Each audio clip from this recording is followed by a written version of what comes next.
হরে কৃষ্ণ প্রিয় বন্ধুরা, আশা করি আপনারা ভীষণ ভালো আছেন। আজ আপনাদের আমি দর্শন করাবো শ্রীধাম মায়াপুর ইস্কন মন্দিরের ঝুলন যাত্রা উৎসব 2025। প্রতি বছরের ন্যায় এবছরও মহা জাঁকজমকপূর্ণভাবে শ্রীধাম মায়াপুর ইস্কন মন্দিরে এই রাধাকৃষ্ণের ঝুলন উৎসব পালন করা হচ্ছে। দেখতেই পাচ্ছেন ভক্তরা মহা আড়ম্বরের সঙ্গে ভগবানকে নিয়ে যাচ্ছে সেই ঝুলন বেদির সেই স্থানে, যে স্থানে হবে রাধাকৃষ্ণের ঝুলন উৎসব 2025। প্রতি বছর যে স্থানে ঝুলন উৎসবটি পালন করা হয়, এবছর জায়গাটি একটু চেঞ্জ হয়েছে। নিত্যানন্দ কুঠিরের ঠিক সাইডে এই বিশাল মাঠে এই আয়োজনটা করা হয়েছে। দেখতেই পাচ্ছেন ভক্তরা কত সুন্দর ঝুলনের দড়ি টানছে রাধাকৃষ্ণের। এই অপরূপ একটি স্থানে আমি যে অংশগ্রহণ করতে পেরেছি, এটা আমার কাছে ভীষণ ভাগ্যের ব্যাপার। তো প্রিয় বন্ধুরা, ভিডিওটি শুরু করবার আগে আপনাদের কাছে বিনম্র অনুরোধ, আমাদের চ্যানেলের যদি নতুন সদস্য হয়ে থাকেন চ্যানেলটি সাবস্ক্রাইব করবেন, বেল আইকনটি অল করে রাখবেন, আর ফেসবুক পেজ থেকে দেখলে পেজটিকে ফলো করে রাখতে ভুলবেন না। ভিডিও ভালো লাগলে প্রিয়জনের কাছে অবশ্যই শেয়ার করবেন। তো চলুন সম্পূর্ণ ভিডিওটি দর্শন করে নেওয়া যাক। প্রিয় বন্ধুরা, এটি কিন্তু প্রতি বছরই কিন্তু হয়ে থাকে। একাদশী তিথি থেকে কিন্তু শুরু হয় আর শেষ হয় সেই রাখি পূর্ণিমা বা বলরাম জয়ন্তী পর্যন্ত এই ঝুলন উৎসবটি হয়ে থাকে শ্রীধাম মায়াপুর ইস্কন মন্দিরে।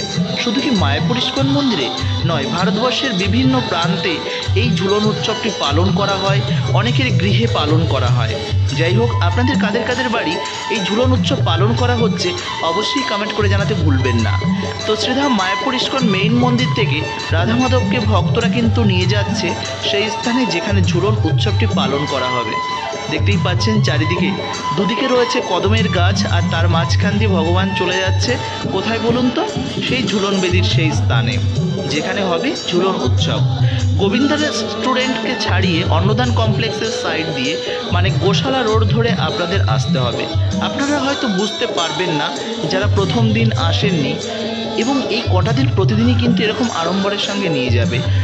আর এই দিনটা আপনারা যদি অংশগ্রহণ করতে চান তাহলে এই উৎসবের যে কোনো দিনে আপনারা আসুন। প্রতিদিনই কিন্তু ভগবানকে এরকমভাবে নিয়ে যাওয়া হয়, আবার রাত্রেবেলা কিন্তু মন্দিরের মধ্যে আবারও ফেরত নিয়ে আসা হয়। আপনারা চাইলে রাখি পূর্ণিমার পর্যন্ত যে কোনো দিনেই কিন্তু আপনারা আসতে পারেন আর এই উৎসবে অংশগ্রহণ করতে পারেন। দেখতেই পাচ্ছেন ভক্তদের কাঁধে চড়ে ভগবান চলেছে ঝুলন উৎসবের উদ্দেশ্যে, আর সঙ্গে রয়েছে গুরুকুলের অনেক স্টুডেন্ট। তাদের বৈদিক মন্ত্র তারা পাঠ করছে, উচ্চারণ করছে, করতে করতে কিন্তু ছুটে চলেছে। যাই হোক, সেই বিষয়গুলোকে আমি মিউট করে দিয়েছি, কেননা কিছু কিছু জিনিস কপিরাইটের আন্ডারে যায়, যে কারণে আমি সেগুলো মিউট করে দিয়েছি। এর জন্য আমি ক্ষমা প্রার্থী। তো বন্ধুরা, আপনারা এই শ্রীধাম মায়াপুরের এই উৎসবে কারা কারা এসেছেন বা আসার জন্য প্রস্তুতি নিচ্ছেন অবশ্যই কমেন্ট করে জানাবেন, আর এর মধ্যে আপনাদের আসার প্ল্যান কবে আছে সেটাও জানাবেন। তো প্রিয় বন্ধুরা, দেখতেই পাচ্ছেন ভগবানকে কিন্তু নিয়ে যাওয়া হচ্ছে। আর যেতে যেতে একটা কথা আপনাদের জানিয়ে রাখি, এখানে আসতে আপনাদের যদি কোনোরকম কোনো প্রবলেম হয়, ধরুন আপনারা মায়াপুরে এসেছেন অথচ এই স্থানটা আপনারা বুঝতে পারছেন না, সেক্ষেত্রে বলে রাখি রাধা মাধব মন্দির থেকে ঠিক গোবিন্দাস রেস্টুরেন্ট থেকে যে গোশালা রোড ধরে যে রাস্তাটি গেছে, ঠিক সেই রাস্তা ধরেই আপনাকে কিন্তু চলে আসতে হবে। নিত্যানন্দ কুঠিরের ঠিক পাশে কিন্তু বিশাল একটা প্যান্ডেল টাঙানো হয়েছে, সেই প্যান্ডেলের মধ্যেই কিন্তু করা হবে। তবে প্রতি বছর কিন্তু গুরুকুল মানে ওল্ড গুরুকুলে এই উৎসবটি হয়ে থাকতো, কিন্তু এবছর হচ্ছে না। জানি না তার পিছনে কারণটা কী রয়েছে, তবে এবছর যে স্থানে করা হয়েছে সেই স্থানে কিন্তু অনেক বড় জায়গা, যেক্ষেত্রে ভক্তদের কোনোরকম অসুবিধা হবে না। ভক্তরা কিন্তু মহা আনন্দের সঙ্গে এই ঝুলন উৎসবে অংশগ্রহণ করতে পারবে। তবে এর আগে যে স্থানে হতো জায়গাটা একটু ছোটো ছিল, যে কারণে ভক্তদের একটু প্রবলেম হতো। তো যাই হোক, কথায় কথায় আমরা কিন্তু সেই স্থানে চলে এসেছি। মানে ঠিক নিত্যানন্দ কুঠিরের যে রোডটি আছে সেখান দিয়েই কিন্তু আপনাকে প্রবেশ করতে হবে, আর এটা হচ্ছে এক্সিট মানে বাইরে বেরোনোর পথ। ভগবানকে মানে ঝুলন টেনে একটা দিক দিয়ে আপনাকে ঢুকতে হবে আর আরেকটা দিক দিয়ে আপনাকে বেরোতে হবে। তবে বেরোনোর সময় আপনার কিন্তু প্রসাদের ব্যবস্থা থাকবে। বেরোনোর সময় আপনার কিন্তু প্রসাদ গ্রহণ করে তবে কিন্তু আপনি বাইরে বেরোবেন। তবে এর জন্য কোনো অর্থ ধার্য করা হচ্ছে না, কোনো রকম কোনো অর্থ ধার্য করা হয় না। তো আপনারা সম্পূর্ণ ভগবানকে দর্শন করবেন, ভগবানকে টানবেন, সুন্দরভাবে এই আনন্দ উৎসব পালন করবেন। পালন করার পর প্রসাদ গ্রহণ করবেন। কেউ যদি শ্রীধাম মায়াপুরে থেকে যেতে চান থেকে যেতে পারবেন, কেউ যদি আবার মনে করেন নিজ গৃহে ফিরে যাবেন যেতে পারেন। তো যাই হোক, আপনাদের আমি জানিয়ে রাখবো, আপনারা যারা রুম পাচ্ছেন না শ্রীধাম মায়াপুর ইস্কন মন্দিরে, আপনারা আসার প্ল্যানিং করছেন, কেমনভাবে আসবেন বুঝতে পারছেন না। তবে রুম যদি না পেয়ে থাকেন তবে বলে রাখবো সকাল সকাল চলে আসবেন, সারাটা দিন কাটিয়ে রাত্রেবেলা ভগবানকে ঝুলন উৎসব গ্রহণ করিয়ে তারপর আপনি বাড়ি ফিরে যেতে পারেন। পার্সোনাল গাড়ি থাকলে তো কোনো সমস্যাই নেই। দেখতেই পাচ্ছেন এই যে স্থানে কত ভক্ত এখানে বসে আছে, সুন্দর হরিনাম কীর্তন আর এই যে ধূপের সুন্দর গন্ধ মম করছে এই ঝুলন বেদির এই অপরূপ স্থানটি। সত্যি জায়গাটা খুব সুন্দরভাবে সাজিয়ে তোলা হয় প্রতি বছরই। চারিদিকে রয়েছে কলা গাছ এবং ভগবানের যে ঝুলন স্থানটি রয়েছে সেই স্থানে রয়েছে আমাদের সকলের প্রিয় জননিবাস প্রভু। সত্যি প্রভুকে দেখলে মনের থেকে আলাদা একটা ভক্তি এবং শ্রদ্ধা আপনার মধ্যে বিরাজমান করবেন, কেননা প্রভু এত সুন্দর বিনম্রতা যেটা আপনাকে মুগ্ধ করতে বাধ্য। যাই হোক, আপনারা যারা যারা শ্রীধাম মায়াপুরে এসেছেন কম বেশি আপনারা প্রত্যেকেই হয়তো জননিবাস প্রভুকে চেনেন। দেখতেই পাচ্ছেন তিনি কিন্তু এখন যে আরতি করছে সেই স্থানে কিন্তু তিনি উপস্থিত রয়েছেন। আর এখানে রয়েছে আমাদের গুরুকুলের অনেক স্টুডেন্ট, তারা বৈদিক মন্ত্র পাঠ করছে। আর অনেক ভক্তরা তারা কিন্তু ঝুলনের এই দড়ি টানার জন্য তারা কিন্তু অধীর আগ্রহে দাঁড়িয়ে রয়েছে। আমিও টানবো, তো সেই অপেক্ষায় আমিও আছি। তো আপনাদের জন্য সুন্দর একটি ভিডিও উপস্থাপন করার চেষ্টা করলাম, জানি না আপনাদের কতটা ভালো লেগেছে। যতটা পারি চেষ্টা করেছি আপনাদের সামনে উপস্থাপন করার শ্রীধাম মায়াপুর ইস্কন মন্দিরের ঝুলন যাত্রা 2025। তবে আপনাদের কাছে বিনম্র অনুরোধ, আপনারা একবার হলেও এই কটা দিনের মধ্যে যে কোনো একটা দিন আপনারা আসুন। অলরেডি আজকে দ্বাদশী দ্বিতীয় দিন, একাদশী থেকে শুরু হয়েছে। এটা একাদশীর ভিডিও, আপনাদের একটু দেরি হয়ে গেল আপনাদের সামনে তুলে ধরতে।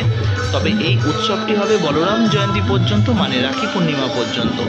এর মধ্যে যে কোনো দিনে আপনারা আসবেন, খুব আনন্দ করতে পারবেন।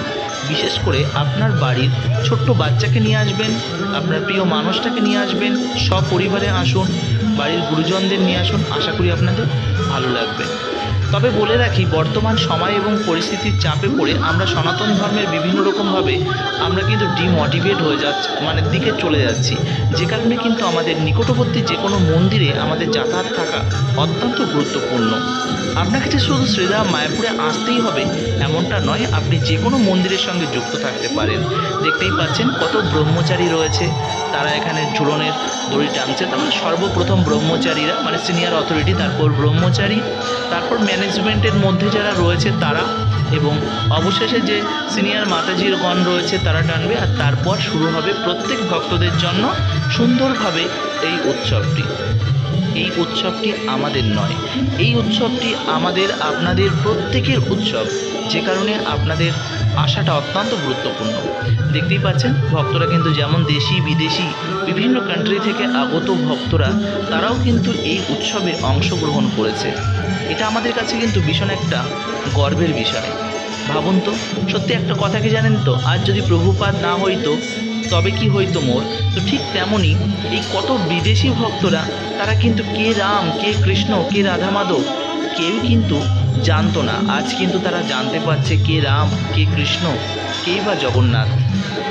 তো বন্ধুরা, আজ ঝুলন যাত্রার দ্বিতীয় দিন, আর দ্বিতীয় দিনে শ্রীধাম মায়াপুরে কিন্তু মহা জাঁকজমকপূর্ণভাবে আজও উদযাপন করা হচ্ছে। তো আপনাদের কাছে বিনম্র অনুরোধ, আরও একবার আপনারা আসুন, অংশগ্রহণ করুন, প্রসাদ গ্রহণ করুন, মেইন মন্দিরে যান, রাধা মাধবকে দর্শন করুন, আপনাদের মানব জীবনকে সার্থক করে তুলুন। আর এই ঝুলনের উৎসবের আমাদের দেখতেই পাচ্ছেন ভক্তরা কত সুন্দর কীর্তন হরিনাম করছে, আর নৃত্য তো আছেই। শ্রীধাম মায়াপুরের এটা তো একটা আপনি বলবেন, এটা একটা আলাদা মাহাত্ম্য রয়েছে, আলাদা আকর্ষণ রয়েছে আপনাদের কাছে। কনে আসবো, হরিনাম কীর্তনের সঙ্গে নৃত্য করবো ভগবানের সামনে, এটা সত্যি আলাদা একটা আনন্দ রয়েছে। দেখতেই পাচ্ছেন ভক্তরা এখানে হরিনাম কীর্তন করছে। তো দর্শন করুন, ভালো থাকুন, সুস্থ থাকুন, আর এইভাবে আমাদের সঙ্গে জুড়ে থাকুন। মায়াপুর ক্লাবের সকল সদস্যদের জানায় শুভ ঝুলন যাত্রার অনেক অনেক কৃষ্ণপ্রীতি এবং ভালোবাসা। তো আজকের ভিডিওটি এই পর্যন্তই, পরবর্তী ভিডিওর জন্য অপেক্ষা করুন। আশা করি আরও কিছু সুন্দর সুন্দর উপস্থাপন আপনাদের সামনে আমি তুলে ধরার চেষ্টা করব। আশা করি আপনাদের ভালো লাগবে। শ্রীধাম মায়াপুরের সমস্ত আপডেট সবার আগে আপনাদের সামনে তুলে ধরার চেষ্টা করে আপনাদের সকলের প্রিয় মায়াপুর ক্লাব। যাই হোক, ভালো থাকুন, সুস্থ থাকুন, আর এইভাবে আমাদের সঙ্গে জুড়ে থাকুন। হরে কৃষ্ণা, জয় শ্রীলা প্রভুপাদ, জয় শ্রীধাম মায়াপুর কি জয়। হরে কৃষ্ণা, চৈতন্য মহাপ্রভু কি জয়, নবদ্বীপ ধাম কি জয়। হরে কৃষ্ণা।